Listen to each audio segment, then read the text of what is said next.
온라인 핫 이슈를 짚어봅니다. 어텐션 뉴스. 오늘 하루 온라인에서 가장 주목받은 뉴스만 콕콕 짚어봅니다. 어텐션 뉴스 김동빈 기자 어서 오세요. 네, 안녕하세요. 네, 오늘 가져온 첫 소식 뭡니까? 네, 첫 번째 소식은 순서 양보한 예의 바른 청년의 정체입니다. 이게 지난 7월의 일이라고 합니다. 네. 현금 자동 입출 금기, 줄여서 ATM기라고 하죠. 예. A씨가 이 ATM기를 사용하려고 줄을 서 있었습니다. 그런데 앞에서 기계를 사용하던 20대 남성이 입금이 길어질 것 같아요 이러면서 자리를 양보했다고 해요. 그래서 매너 좋게 양보를. 네, 그래서 처음에는 예의 바른 청년이겠구나 이렇게 느꼈다고 합니다. 네. 그런데 20대 남성이 사용하던 ATM기에 다가서자 이제 A씨가 수상함을 느낍니다.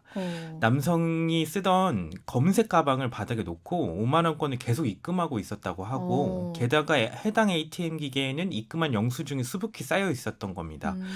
이에 A씨는 쌓여있던 영수증 몇 장을 챙겨오는 기질을 발휘합니다. 궁금했던 거죠. 현금이 이렇게 많이 들고 네, 있는 것도 그렇고. 뭐 하시는 거지? 이러면서 챙겨왔는데 그래서 챙겨온 영수증을 봤더니 중국인 명의의 계좌로 100만 원씩 입금된 내역이 담겨 있었다고 쪼개서. 해요. 네. 그래서 그때 이거 보이스피싱 범죄인가? 이렇게 직감한 A씨는 경찰에 그 자리에서 바로 신고를 했고 경찰은 이 남성을 현장에서 검거해서 그 피해액 2,100만 원을 압수했다고 합니다. 이분도 참 감이 좋으시네요. 네, 그랬던 것 같습니다.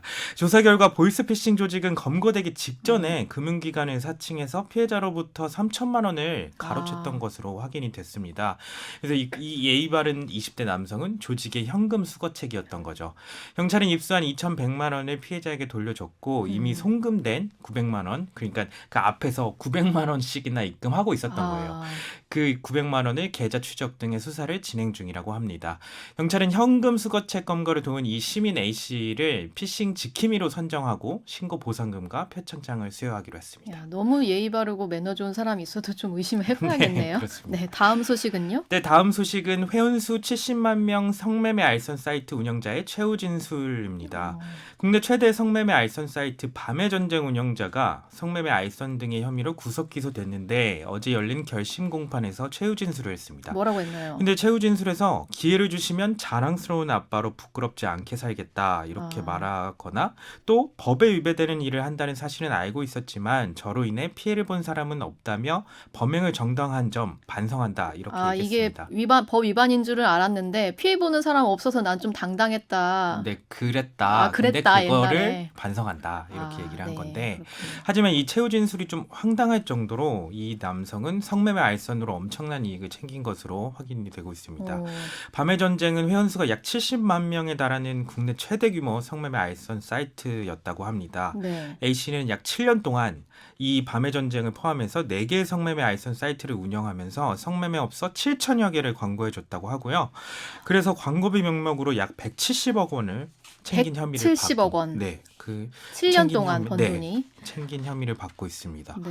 게다가 A씨는 도주까지 했습니다. 2016년 필리핀으로 도주해서 도피 생활을 이어가다가 이제 인터폴에 의해서 이제 저희가 됐는데 네. 검찰은 징역 7년을 선고하고 추징금 50억 원을 명령해달라고 재판부에 요청한 상태입니다. 야, 이 개수도 그렇고 참 금액도 그렇고 놀랍네요. 네. 네, 마지막 소식은요? 네, 마지막 소식은 틀어막을 수 없는 반발입니다. 그 베이징 도심에 시진핑을 파면해야 한다 이런 현수막이 걸렸었는데 이번에는 상하이에서 젊은 여성 2명이 시진핑 체제를 비판하는 듯이 담긴 플랜카드를 들고 거리를 행진하는 일이 벌어졌다고 합니다.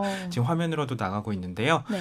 이에 대한 시진핑 국가주석은 최근 집권 3기를 시작하면서 장기 집권의 시대를 열었는데 이에 네네. 대한 중국인들의 반발이 여기저기서 튀어나오는 모습입니다. 현지에서는 지식이나 대학생을 중심으로 반감이 상당한 것으로 전해지고 있는데요. 네. 근데 아시다시피 중국에서는 집회 시위의 자유가 없잖아요. 없죠. 네. 그래서 이런 불만을 공개적으로 표출할 수 없다 보니 이런 식으로 플랜카드를 이제 쓴다든지 은유적으로 쓴다든지 그래서 공중 화장실에서는 은밀한 곳에 시주석 타도 메시지가 새겨져 있기도 했다고 합니다. 네. 여기까지 김동빈 기자입니다. 정다운의 뉴스톡은 여러분과 함께 만들어갑니다. 구독과 알림 설정하시면 오후 5시 30분 퇴근길에 라이브로 보실 수 있습니다.